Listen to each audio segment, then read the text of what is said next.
வணக்கம் சோதரி நண்பர்களே. கலியுகத்தை பொறுத்த வரைக்கும் திறமைசாலிகளுக்கு கூட இங்கே இடம் கிடையாது. அதிர்ஷ்டசாலிகளுக்கு மட்டுமே இங்கே இடம் உண்டுங்கிறது ஒரு எழுதப்படாத விதி. ஒரு 30 வருடம் பின்னோக்கி போனால் கூட அன்னைக்கு இருந்த மனிதர்களுடைய மனநிலை கஷ்டப்பட்டு உழைக்கணும், படிப்படியாக முன்னேறணும், இவ்வளவு சம்பாதிக்கணும், வாழ்க்கை இப்படித்தான் இருக்கணும்னு ஒரு வட்டம் போட்டு அதற்குள்ள சுதந்திரமாக வாழ்ந்துட்டு இருந்தாங்க. அவங்களுடைய அடிப்படை தேவைகள் அப்படிங்கிறது ரொம்பவுமே குறைவாகத்தான் இருந்தது, தேவைக்கு ஏற்பதாக இருந்தது. ஆனால் இன்னைக்கு இருக்கிற காலகட்டம் அப்படி இல்லை. காலம் முழுக்கெல்லாம் யாரும் கஷ்டப்பட முடியாது. எதாக இருந்தாலும் இப்போவே கிடைக்கட்டும், நான் இப்போ இருந்தே சந்தோஷமாக இருக்கேன். சந்தோஷம் இல்லைன்னா என்டர்டெயின்மெண்ட், இதுதான் வாழ்க்கைன்னு போடு. அதற்காக என்ன வேணாலும் செய்யலாம், எப்படி வேணாலும் இருக்கலாம். அதனால் ஒன் டைம் ரிஸ்க் எடுக்கிறேன், கிடைச்சா லைஃப் டைம் செட்டில்மெண்ட்டு, இல்லைன்னா ஜோலி முடிச்சு அப்படிங்கிற போக்கில் தான் எல்லாமே போய்கிட்டு இருக்கு. பட் இங்கே என்னென்னா, இது இன்றைக்கி இருக்கிற ஜென்ரேஷனோட நினப்பு மட்டுமல்ல, ஒரு 30 வருடத்துக்கு முன்னாடி இருந்த மனிதர்களுடைய மனநிலையும் இன்றைக்கி அப்படி மாறிடுச்சு. ஏன்னா களி அந்த அளவுக்கு முத்திக்கிட்டே இருக்குது. ஸோ காலத்தின் கோலம் எல்லாமே இங்கே மாறிக்கிட்டே தான் இருக்கும். ஸோ எல்லாருமே ஏதோ ஒரு அதிர்ஷ்டத்தை தேடி ஓடிக்கொண்டு தான் இருக்கும். பொதுவாக அதிர்ஷ்டம் அப்படின்னாலே அது இஷ்டத்துக்கு வரும், அது இஷ்டத்துக்கு போகும் அப்படின்னு சொல்லுவோம். நல்லதானாலும் சரி, கெட்டதானாலும் சரி. ஒரு நல்ல விஷயம் நடந்ததுன்னா என் அதிர்ஷ்டம், எனக்கு இது கிடைச்சிருச்சு, எனக்கு இது நடந்துருச்சுன்னு சொல்லணும். இல்லை கொஞ்சம் டீசெண்டாக சொல்லணும், என்னைக்கு நான் செஞ்ச புண்ணியமோ எனக்கு இது கிடைச்சிருச்சு அப்படின்னு சொல்லிக்கலாம். இதே ஒரு மோசமான விஷயத்துல தப்பிச்சு வந்தால் கூட இதையும் ஒரு வகை அதிர்ஷ்டம் தான் சொல்லுவோம். நல்ல வேலை, என் அதிர்ஷ்டம் என் தலை தப்பிச்சது, நான் பொழைச்சிக்கிட்டேன், தலைக்கு தலைப்பாகையோடு போச்சு அப்படின்னு டீசெண்டாக சொல்லிப்போம். ஸோ அதிர்ஷ்டம் அப்படிங்கிறது அது இஷ்டத்துக்கு வரும், அது இஷ்டத்துக்கு போகும். இதுக்கு வேலிடிட்டி எல்லாம் கிடையாது. எப்போ வரும், எதில் வரும் அப்படிங்கிறதும் புரியாது. பட் ஜோதிடத்தை பொறுத்த வரைக்கும் இது ஒரு காலக்கணிதம். இங்கே ஒவ்வொரு விஷயங்களுமே இது இப்படித்தான் இருக்கும். குறிப்பாக ராசி நிலைகள்னு எடுக்கும் பொழுது ஒவ்வொரு ராசிகளுக்குமே இப்படிப்பட்ட ஒரு வாழ்க்கை நிலை தான் இருக்குது, இந்த மாதிரி தான் இருக்கும் அப்படின்னு தனித்தனியாக சில விஷயங்கள் டிஃபால்ட்டாக அமைக்கப்பட்டிருக்கு. எல்லாருக்குமே ஒரே மாதிரி ஒரே விஷயங்கள்ல அதிர்ஷ்டம் அப்படிங்கிறது கிடைச்சது கிடையாது. ஒவ்வொருத்தருக்கும் ஒவ்வொரு விதங்களில் மாறி மாறி தான் இருக்கும். உண்மையிலேயே அது எப்போவுமே பார்த்தீங்கன்னா நடக்கும்போது தெரியாது, நடந்து முடிஞ்சதுக்கு அப்புறம் தான் தெரியும் இதுதான் நம்மளோட அதிர்ஷ்டம் அப்படிங்கிறது. அதுவும் பார்த்தீங்கன்னா காலம் தாழ்த்தி தான் தெரியும், அப்போவே கூட தெரியாது. ஒரு 10 வருஷத்துக்கு முன்னாடி எனக்கு டைம் நல்லா இருந்துச்சுங்க, நல்லா சம்பாதிச்சேன், நல்லா வேலை பார்த்தேன், நல்லா எல்லா விஷயங்களுமே எனக்கு கை கொடுத்துச்சு அப்படின்னு பேசுவோம். ஸோ இப்படி எல்லாம் முடிஞ்சு காலம் தாழ்ந்ததுக்கு அப்புறம் தான் இந்த விஷயங்களே புரியும், இதுதான் நம்மளுடைய அதிர்ஷ்டம் அப்படிங்கிறது. ஸோ இதெல்லாம் அப்போவே எனக்கு புரிஞ்சிருந்தது அப்படின்னா அன்னைக்கே கொஞ்சம் எக்ஸ்ட்ரா எஃபர்ட் போட்டு இன்னும் கொஞ்சம் எல்லாம் நல்லா எல்லாத்தையும் செஞ்சுருப்பேன் அப்படின்னு சொல்லுவோம். இந்த ஒரு குழப்ப நிலைகள் தீர்றதுக்கும் தெளிவு பெறதுக்கும் தான் இந்த ஜோதிடத்தில் ஒவ்வொரு ராசிக்கும் டிஃபால்ட்டாக என்னென்ன விஷயங்கள் அதிர்ஷ்டமாக அவங்களுக்கு அமையுது, எப்படி அது வேலை செய்யுது அப்படிங்கிறத பற்றி சில விஷயங்களை சொல்லியிருக்கு. அப்படி உங்களுடைய ராசிக்கு என்ன மாதிரியான அமைப்புகள் இருக்குது அப்படிங்கிறத பற்றி தான் இந்த பதிவில் நாம் பார்க்க போகிறோம். தனுசு. தனுசை பொறுத்த வரைக்கும் எப்பவுமே ஒரு அசாத்தியமான தைரியம் இல்லைன்னா நம்பிக்கை என்பது அவங்க கூடவே இருக்கும். பொதுவாகவே இந்த தனுசு ராசிக்காரங்க அவ்வளோ சீக்கிரம் எதற்கும் துவண்டு போகவே மாட்டாங்க. அவங்களுக்குள்ள ஒரு தீர்க்கமான நம்பிக்கை என்பது இருக்கும். அவங்களுக்குள்ள எப்பவுமே ஒரு ஆழமான அமைதியும் சாந்தமும் நிறைந்தே இருக்கும். கொஞ்சம் பொறுமையாக தான் எல்லாத்தையுமே டீல் பண்ணுவாங்க. அதனால அவங்களுடைய முடிவுகள் எப்பவுமே ஒரு ஸ்திரத்தன்மையோடு இருக்கும். சரியோ தவறோ எதா இருந்தாலும் நல்லா ஆழ்ந்து சிந்தித்த பிறகுதான், ஒரு தீர்க்கமான முடிவெடுத்த பிறகுதான் செயலியே இறங்குவாங்க. அதற்கு முக்கிய காரணமாக விளங்குறது அவங்களுடைய அசாத்தியமான தைரியம், தன்னம்பிக்கை மட்டுமே. இந்த அசாத்தியமான தைரியம், தன்னம்பிக்கையும் தான் தனுசு ராசிக்காரங்களுடைய மிகப்பெரிய அதிர்ஷ்டம், யோகம், பாக்கியம் என பல விதங்களையும் சொல்லலாம். மனம் இருந்தால் மார்க்கம் உண்டு என்பதுதான் பழமொழி. உண்மையிலேயே அது பிரச்சனைக்குரிய விஷயம்தான். ஏன்னா எல்லாருக்கும் அத்தகைய மனம் இருக்குமா அப்படிங்கிறது தெரியாது. பெரும்பாலும் மனம் என்பது சலனத்தன்மையோடு தான் செயல்பட்டுக்கிட்டே இருக்கும். ஆனால் 12 ராசிகளில் இந்த தனுசு ராசியை பொறுத்த வரைக்கும் இந்த ஒரு தீர்க்கமான மன எண்ணங்களும் மனோபலமும் அமையக்கூடிய ராசியாக தனுசு மட்டும்தான் இருக்கு.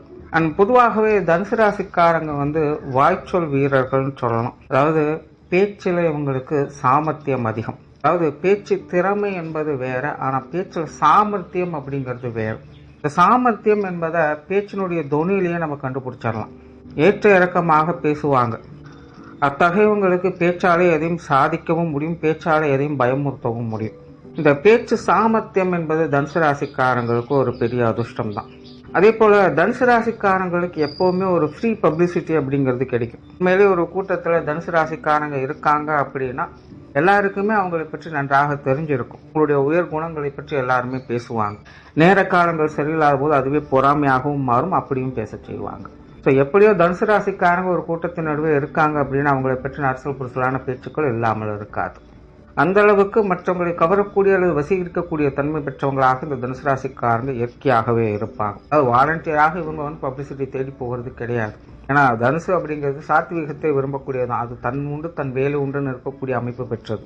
ஆனாலும் அப்படி இருந்தாலும் கூட மற்றவங்களுடைய பார்வைக்கு இடம்பெறக்கூடிய தன்மை இவங்களுக்கு இயற்கையாகவே உண்டு. ஆனாலே ஒரு செல்வாக்கான நிலை, ஆனாலே ஒரு கூட்டத்தின் நடுவே இருக்கும் பொழுதோ அல்லது பொது வாழ்க்கையில் ஈடுபடும் பொழுதோ உங்களுக்கு உண்டான அந்த ரெகக்னேஷன் அப்படிங்கிறது ஏதோ ஒரு வகையில் கிடைச்சிக்கிட்டு தான் இருக்கும். மற்றவங்களுடைய பார்வைகளுக்கு உட்பட்டவங்களாகத்தான் இவங்க இருப்பாங்க. அதே போல பெரிய மனிதர்களுடைய பழக்க வழக்கங்கள் இவங்களுக்கு இயற்கையாகவே கிடைக்கும். அதாவது நம்ம யார் கூட பழகிறோம் அப்படிங்கிறத வச்சுதான் நம்மளை பற்றி புரிஞ்சுக்க முடியும்னு சொல்லுவோம். அந்த மாதிரிதான் தனுசை பொறுத்த வரைக்கும் பெரும்பாலும் சமூகத்துல பெரிய அந்தஸ்து மரியாதையில் இருக்கக்கூடியவங்களுடைய பழக்க வழக்கங்கள் இவங்களுக்கு இயற்கையாகவே கிடைக்கும். மேன்மக்களுடைய சகவாசம் என்பது ஆசீர்வாத வகையிலே இவங்களுக்கு எப்பவுமே கிடைச்சிக்கிட்டு தான் இருக்கும். குறிப்பாக அவங்களுடைய துறை சார்ந்த விஷயங்களே பார்த்தீங்கன்னா மேல் அதிகாரிகள் அல்லது மேல் வர்க்கத்தை சார்ந்தவங்களுடைய பழக்க வழக்கங்கள் சகவாசங்கள் அப்படிங்கிறது இவங்களுக்கு இயற்கையாகவே கிடைக்க ஆரம்பிச்சும் அவங்களுடைய பார்வைகளுக்கு உட்பட்டவங்களாகத்தான் இவங்க இருப்பாங்க. ஆனால் அதே போல தனுசு அப்படிங்கும் பொழுது நான் எப்பவுமே சொல்லக்கூடிய ஒரே விஷயம், இந்த தனுசு ராசி தனுசு லக்னம் என்பதே முழுக்க முழுக்க ஆன்மீக பலம் பொருந்திய ராசி தான். இப்போ இயற்கையாகவே இந்த ஆன்மீக சம்பந்தப்பட்ட விஷயங்கள் காரியங்கள் ஈடுபாடுகள் என்பது உங்களுக்கு அதிகமாக இருந்துகிட்டே இருக்கும்.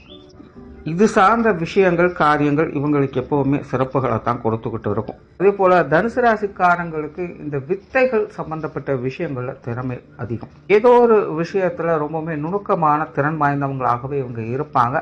அதை மற்றவங்களுக்கு போதிக்கக்கூடிய திறமையும் இவங்களுக்கு இருக்கும். எப்பவுமே தனுசை பொறுத்த வரைக்கும் எதையுமே தான் கிட்ட மட்டும் இருக்கணும் அப்படின்னு நினைக்காது. தனக்கு தெரிஞ்சதை மற்றவங்களுக்கும் பகிர்ந்துக்கணும் அப்படிங்கிற எண்ணம் தனுசுக்கு அதிகம் உண்டு. அதிலும் குறிப்பாக இந்த வித்தை சம்பந்தப்பட்ட விஷயங்கள் வரும்போது அது எல்லாருக்கும் போய் சேரணுங்கிற நோக்கத்துல மற்றவங்களுக்கு கற்றுக் கொடுக்கக்கூடிய விஷயத்திலும் அவங்க இறங்குவாங்க. பெரும்பாலும் இந்த மாதிரியான அமைப்புகளும் இவங்களுக்கு பல வகைகளும் சுமூகமான சாதகமான அமைப்புகள் இவங்களுக்கு ஏற்படுத்தி கொடுக்கும். அதே போல் இந்த சொத்து சுகங்கள் சார்ந்த விஷயங்கள் கல்வி சம்பந்தப்பட்ட விஷயங்களிலும் தனுசு ராசிக்காரர்களுக்கு எப்போதுமே ஒரு தனித்திறன் என்பது இருக்கும். அதாவது அந்தந்த காலநிலைகளுக்கு ஏற்ப சொத்து சுகங்களாகட்டும் கல்வி சம்பந்தப்பட்ட விஷயங்களாகட்டும் அதுல இவங்களுக்கு குறித்தான விஷயங்கள் கண்டிப்பாக உங்களுக்கு கிடைத்தே தீரும். பெரும்பாலும் தனுசுக்கு பார்த்தீங்கன்னா இந்த வீடு நிலபுலங்கள் சார்ந்த விஷயங்கள்லாம் தானாகவே அமைப்பு ஏதோ ஒரு வகையில எப்படியோ தனக்குன்னு ஒரு குர்சியாவது இவங்க ஏற்படுத்தி கொள்ளக்கூடிய அமைப்பு உங்களுக்கு உண்டு. அதே போல கல்வி அறிவும் இப்படி நேரடியாக இல்லைனாலும் கூட அனுபவம் மூலமாக பல விஷயங்களையும் தெரிந்து கற்றுக்கொண்டு அதை நுணுக்கத்தோடு செயல்படக்கூடிய திறன் என்பது உங்களுக்கு இருக்கும். அதை செயல்படுத்தும் போது இவங்களுக்கு அதில் ஏற்படக்கூடிய லாப ஆதாயங்களை அனுபவிக்கக்கூடிய கொடுப்பனையும் இவங்களுக்கு ஏற்படும். அதனால பொதுவாக தனுசு ராசிக்காரங்களுக்கு இந்த சொத்து சுகங்கள் வாகன விஷயங்கள் கல்வி வித்தை சம்பந்தப்பட்ட விஷயங்கள் எப்பவுமே ஒரு அனுகூல அமைப்புகள் அப்படிங்கிறது அவங்களுக்கு இருந்துகிட்டு தான் இருக்கும். இப்போ பூர்வீக வகையில கூட தனுசு ராசிக்காரங்களுக்கு எப்பவுமே ஒரு சாதகமான அமைப்புகள் உண்டு. நார்மலாகவே தனுசு அப்படிங்கிறது பொது ஜனப்பிரியர் தான். அவங்க பொதுவாகவே எல்லாருக்கூடையும் பழகணும் அப்படின்னு தான் ஆசைப்படுவாங்க. அதனால பொது விஷயங்கள் காரியங்கள்ல கூட்டமாக இருக்கக்கூடிய சமூகங்கள்ல ஈடுபடக்கூடிய அமைப்புகள் இவங்களுக்கு இயற்கையாகவே உண்டு.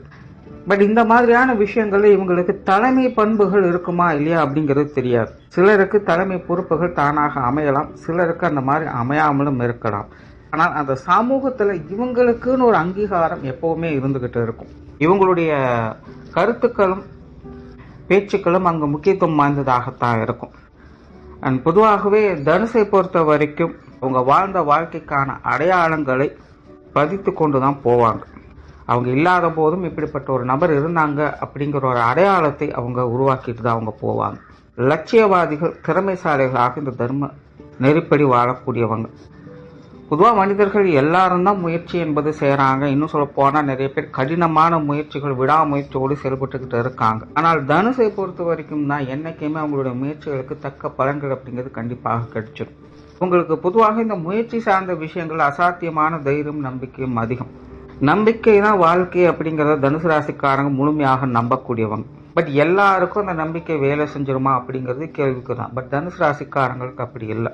எப்போ அவங்க முயற்சி எடுக்க ஆரம்பிக்கிறாங்களோ அப்பவே அதில் அவங்களுக்கு வெற்றி அப்படிங்கிறது கண்டிப்பாக உண்டு.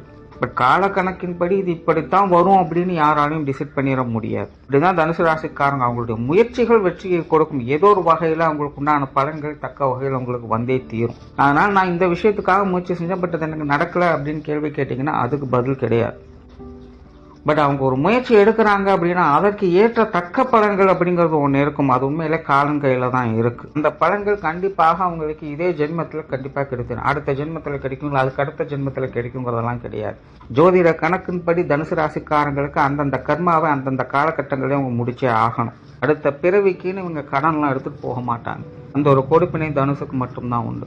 ஸோ ஓவராலா தனுசை பொறுத்த வரைக்கும் அவங்களுக்கான பேர் புகழ் அந்தஸ்து சார்ந்த விஷயங்கள், அவங்க இருக்கக்கூடிய ஸ்திரமான முயற்சிகள், நம்பிக்கை சார்ந்த விஷயங்கள் இவங்களுக்கு எப்பவுமே அதிர்ஷ்டகரமாக உங்களுக்கு வேலை செஞ்சுக்கிட்டு இருக்கும். அதில் திறமையோடு செயல்படக்கூடிய அமைப்புகளும் இவங்களுக்கு உண்டு. நன்றி, வணக்கம், வாழ்க வளமுடன்.